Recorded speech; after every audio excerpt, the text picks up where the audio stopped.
Le président de la République s'entretient avec son hôte, Sa Majesté Mswati III, roi de Swatini, au palais royal Losita Palace.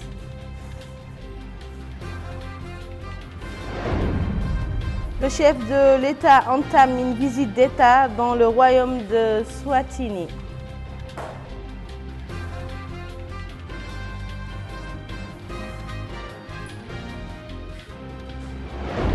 Démarrage sur l'ensemble du territoire national des opérations de recensement administratif à vocation électorale complémentaire.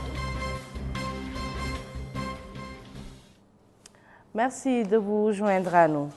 Le président de la République, Mohamed Ould Abdel Aziz, a adressé un message de remerciement à son Altesse Cheikh Sabah Al-Ahmed Jaber Sabah, l'émir de l'État frère du Koweït, au terme de la visite officielle qu'il a effectuée dans ce pays. Il a mentionné dans ce message la sincère fraternité et la profondeur des liens qui unissent les deux pays et leur volonté commune de renforcer la coopération bilatérale dans l'intérêt des deux peuples frères.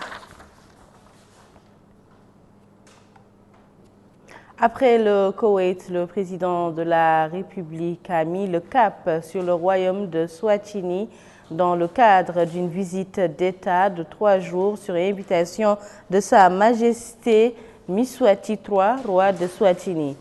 Il a été reçu ainsi que son épouse et la délégation d'accompagnement par tous les honneurs au palais royal Losita Palace par Sa Majesté le roi III, entouré des membres de la famille royale, du Premier ministre, des membres du gouvernement et des hautes personnalités. Le chef de l'État et son hôte ont écouté l'hymne national de l'Union africaine avant de passer en revue un détachement de la garde royale et des troupes des différentes composantes sociales de Swatini.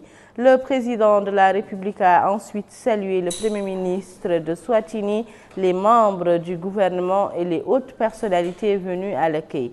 À son tour, le roi Mswati III a salué la délégation présidentielle.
Le président de la République, Mohamed Ould Abdelaziz, a eu des entretiens au Palais Royal avec son hôte, Sa Majesté le roi Mswati III.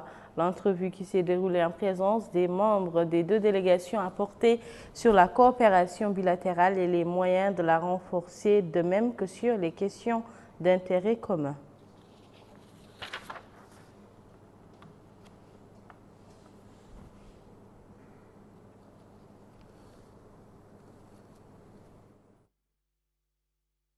Le président de la République, Mohamed Ould Abdelaziz, accompagné de la première dame, Madame Mariam Ahmed Takber, était arrivé plus tôt à l'aéroport international de Mastafa pour une visite d'État de 3 jours dans le royaume de Swatini. Le président de la République a été accueilli à son arrivée à l'aéroport par le Premier ministre de Swatini, Mandvulo, entouré des membres du gouvernement de son pays et des hautes personnalités de l'État, ainsi que par notre ambassadeur en Swatini, Mohamed Ould Hanani.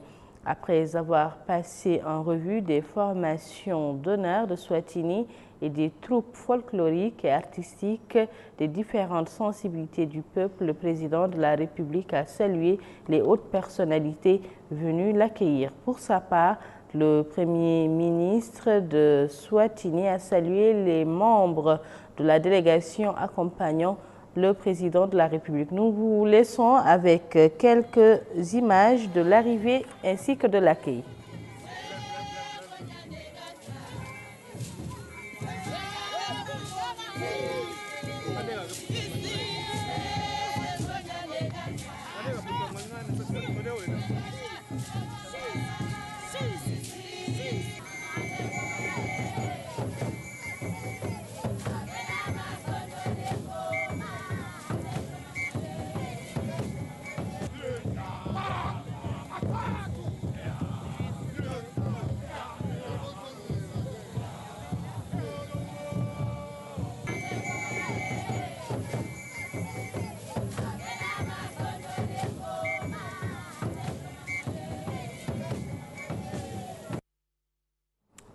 L'actualité parlementaire à présent, le ministre de la Justice, Dia Mokhtar Malal, était ce matin face aux députés pour répondre à une question orale que lui a adressée le député Mohamed Bouya ou le Cheikh Mohamed Fadel.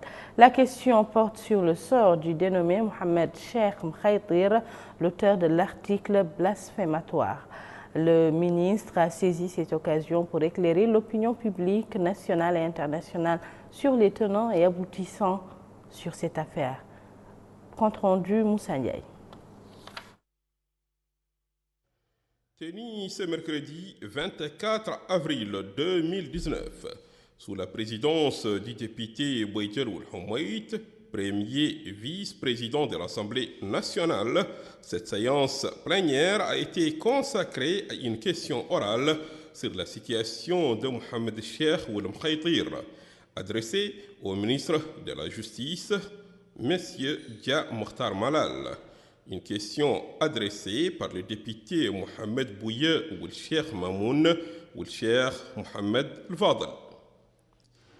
Dans sa présentation, le député Mohamed Bouya ou le Cheikh Mamoun a mis l'accent sur l'importance qu'accorde la Oumma islamique au prophète Mohamed, paix et salut sur lui, soulignant que la sortie de Ould Mkhaytir non seulement nous a blessés en tant que musulmans, mais aussi a porté atteinte à la dignité du prophète Mohamed, paix et salut sur lui.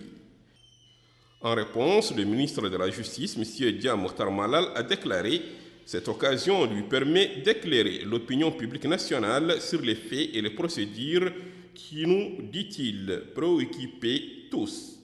Les effets et les programmes exécutés par le gouvernement sur orientation de son Excellence M. Mohamed Ould Abdelaziz, président de la République, qui accorde une importance particulière aux questions qui concernent la Oumma islamique, notamment le prophète Mohammed, paix et salut sur lui, et tout ce qui nous porte atteinte, a-t-il ajouté. Le ministre de la Justice, M. Dia Mokhtar Malal, a dit que ces dossiers préoccupent l'opinion nationale et internationale, pendant que le parquet général a saisi les dossiers tout en prenant en compte les procédures et les dispositions à prendre. Le ministre de la Justice a saisi cette occasion pour présenter un exposé détaillé sur l'école coranique mauritanienne Al-Mahdara al-Mauritania et le rôle qu'elle a joué dans l'éducation de l'islam, notamment en Afrique à travers nos oulémas et la lutte contre l'extrémisme. M. Dia Mokhtar Malal a ensuite demandé aux honorables députés d'éviter tout ce qui porte atteinte à la nation et à ses symboles à travers des cartes politiques. Le ministre de la Justice a précisé que tous les Mauritaniens sont les fils de Al-Mahdara al-Mauritania et sont tous concernés de préserver le message sacré. M.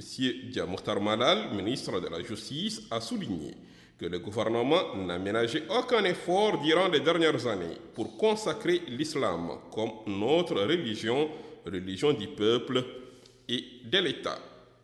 Dans leurs interventions, certains députés ont appelé à toutes les franges de la société à s'opposer aux cas d'athéisme qui apparaissent de temps en temps. D'autres ont loué les procédures juridiques adoptées par le gouvernement dans ces cadres.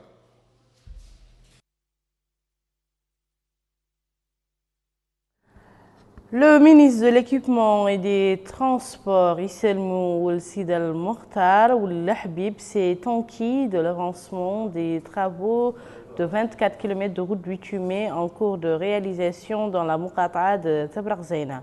La réalisation de ce réseau routier vise la voirie au niveau de Nouakchott Nord. Melik Nekli. La visite d'inspection et de travail des travaux de modernisation de la voirie de Nouakchott, tel est l'objet de cette visite du ministre de l'Équipement et des Transports, M. Isselmou Ould Habib, aux différentes composantes du projet qui concernent 24 km de route bitumée et d'embellie de trottoirs et d'éclairage dans les Muqata'a de Tafrakh-Zeina et d'Uksar. L'enveloppe financière est de 500 millions de la nouvelle Ouguiya sur fonds de l'État, en plus de la réalisation d'aires de stationnement et de réseaux d'assainissement. Le ministre, en présence de la délégation, visitait les différentes composantes du projet. Il a écouté des explications détaillées fournies par les directeurs techniques des sociétés chargées de l'exécution des travaux portant sur les moyens, les matériaux et les engins utilisés. Le ministre a donné des instructions fermes aux équipes techniques sur la nécessité de respecter les caractéristiques techniques et les délais consignés dans les cahiers de charges. Ce responsable déclare que la réalisation de ce projet routier s'inscrit dans le cadre de l'action du département visant à moderniser les infrastructures de base de la capitale Nouakchott, en particulier de la Muqata'a de Tafrakh-Zeina, qui abrite les résidences et les ambassades des États frères et amis, ainsi que les missions onusiennes. Le projet va changer, dit-il, totalement le visage de Nouakchott. Les travaux menés sont réalisés par l'entreprise ATTM relevant de la SNIM. Tous les moyens et la logistique mis à contribution sont mauritaniennes. Ces travaux devraient se terminer début mai. Je vous le disais dans les titres, c'est parti pour le rappel complémentaire. L'opération du recensement administratif à vocation électorale complémentaire initiée par la Commission électorale nationale indépendante CENI durera un mois sur l'ensemble du territoire national. Bokar Baylaba pour Nouakchott. Les opérations du recensement administratif à vocation électorale complémentaire ont débuté aujourd'hui sur l'ensemble du territoire national. Nouakchott n'est pas un reste. Munis de leur carte d'identité nationale, les citoyens peuvent s'inscrire jusqu'au 14 mai. Toutes les commissions se trouvent aujourd'hui sur les lieux de travail, que les recenseurs, pour la plupart, sont déjà en place. Ils sont installés par ces commissions déjà dans leur bureau de recensement. Le recensement par procuration n'est pas admis que l'individu, la personne doit se présenter elle-même au bureau de recensement muni de sa pièce d'identité.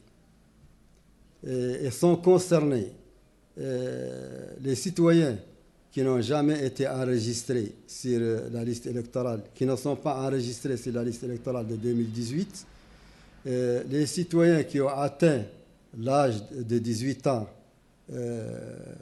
au moment même, ils peuvent se faire recenser, et les citoyens qui étaient recensés sur la liste électorale et qui désirent changer de bureau de vote. Du côté des éléments de la CENI en charge de l'enregistrement, cette première journée n'a rencontré aucun couac. En d'autres termes, les opérations se déroulent dans de bonnes conditions.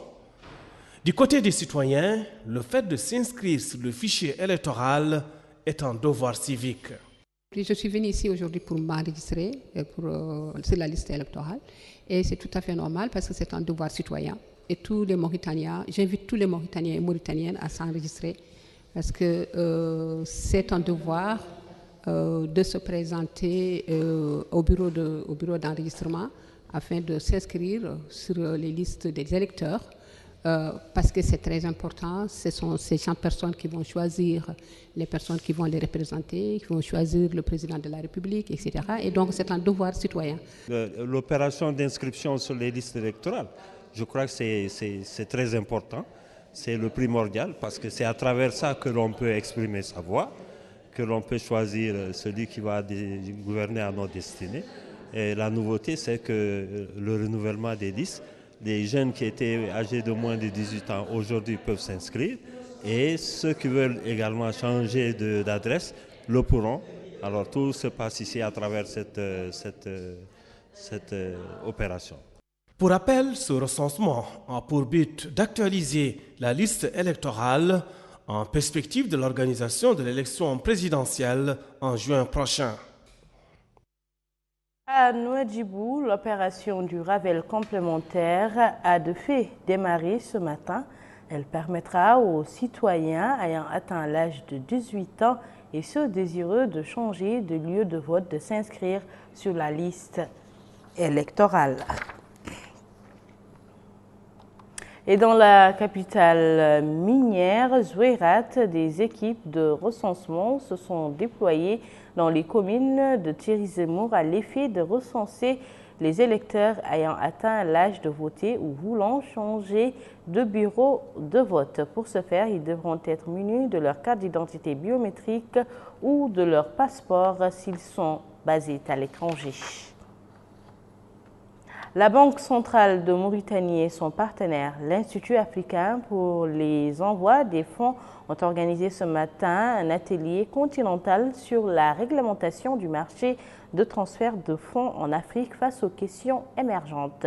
Les participants à cette rencontre discuteront durant 3 jours des questions liées à la dérégulation du monopole bancaire. Et c'est un compte rendu de Melika Nekli.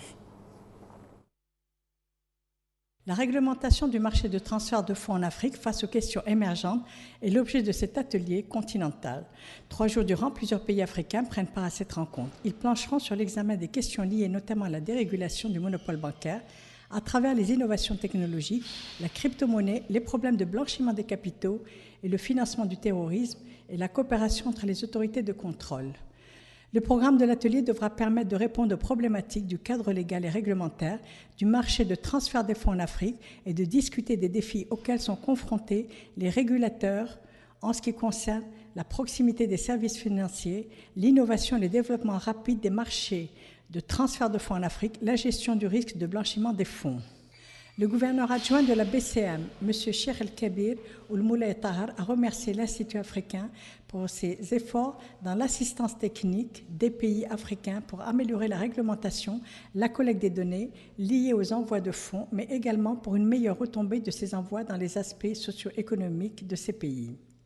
En ce qui concerne la Mauritanie, le gouverneur adjoint a précisé que la BCM, consciente de tous ces enjeux, et de l'importance des envois de fonds des Mauritaniens résidant à l'étranger, a entamé une série de réformes pour un meilleur impact de ces envois dans notre pays.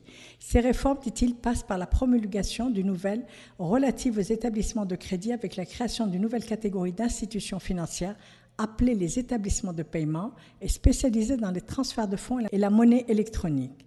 L'atelier est organisé par les BCM en collaboration avec l'Institut africain pour les envois de fonds.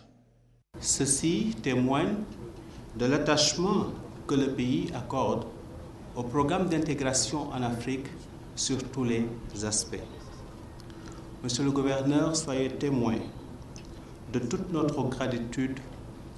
Nous avons, au cours de ces 3 années, témoigné de l'importance que la Banque centrale accorde à ces questions fondamentales, qui aujourd'hui, au-delà de leurs enjeux nationaux, constituent des enjeux internationaux. Nous avons l'honneur d'accueillir aujourd'hui 60 experts africains dans les métiers transfert de fonds, inclusion financière, blanchiment des capitaux. Cet événement a une grande importance parce que c'est un événement continental donc, qui regroupe les experts des différentes banques centrales. Au programme de la rencontre figure notamment l'apport de la technologie dans la transparence, la rapidité et la sécurisation des transactions, la maîtrise des risques, l'accompagnement et l'encadrement de l'innovation technologique en matière de transfert de fonds. Et dans le domaine de l'environnement, le projet de renforcement des capacités en termes d'adaptation au changement climatique en Mauritanie a été lancé aujourd'hui. Ce projet, financé par le Fonds vert pour le climat, vise à soutenir le gouvernement à réaliser 2 objectifs. Moussa Ndiaye. Pour faire avancer le plan national d'adaptation au changement climatique, Nouakchott a abrité aujourd'hui le lancement du projet. Ce projet vise à aider le gouvernement mauritanien à atteindre 2 objectifs. Réduire la vulnérabilité et faciliter l'intégration de l'adaptation au changement climatique dans les différentes politiques et activités. Le secrétaire général du ministère de l'Environnement et du Développement durable, M. Madi Ould Taleb, a déclaré que l'appui apporté par le département de l'Environnement et du Développement durable à la réussite des plans nationaux d'adaptation au changement climatique confirme l'intérêt et les orientations de son Excellence M. Mohamed Ould Abdelaziz que le gouvernement exécute, notamment en ce qui concerne tout ce qui est lié aux besoins d'adaptation, de réduction et les outils nécessaires pour prendre toutes les dispositions. Renforcer la coopération entre le département de l'environnement et le programme des Nations Unies va sans nul doute améliorer davantage leur coordination.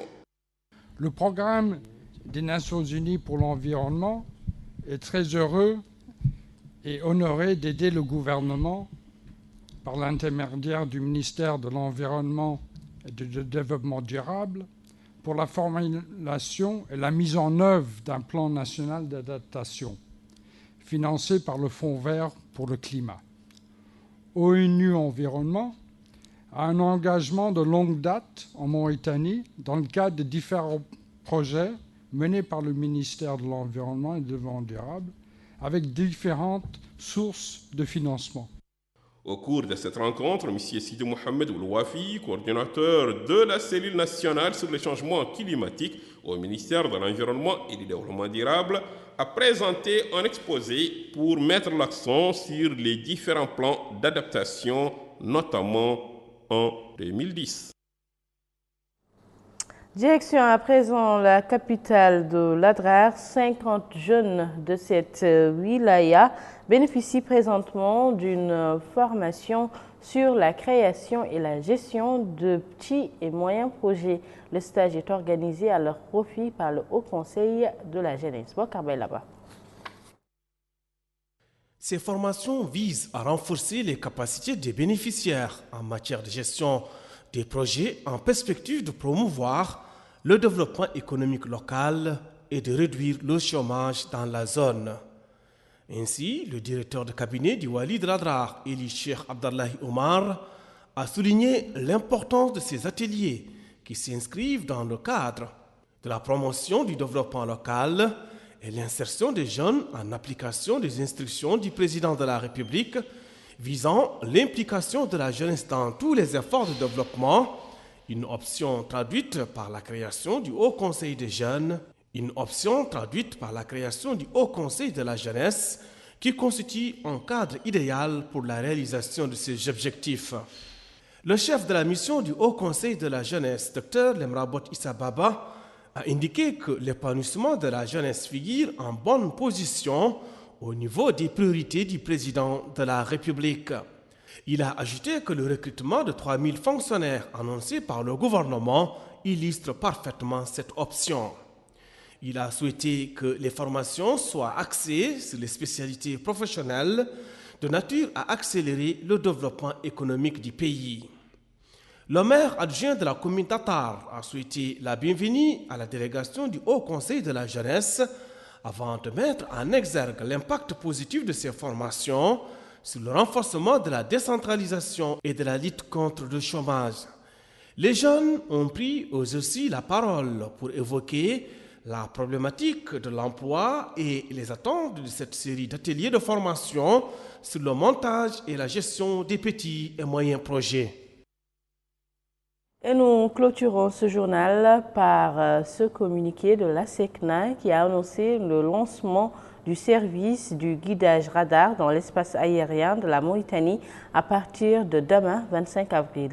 Ce service, selon ce communiqué, s'inscrit dans le cadre de la modernisation des infrastructures aéronautiques du pays et permettra de renforcer la sécurité des vols et augmenter les capacités des espaces aériens à recevoir plus de flux et de trafic aérien. Enfin, souligne le communiqué, cette importante réalisation occasionnera des valeurs ajoutées sur les plans de l'investissement et de l'emploi. Voilà, ce journal est à présent terminé. Je vous en rappelle les titres. Le président de la République s'entretient avec son hôte, Sa Majesté Miswati III, roi de Swatini au Palais Royal Losita Palace. Le chef de l'État entame une visite d'État dans le royaume de Swatini.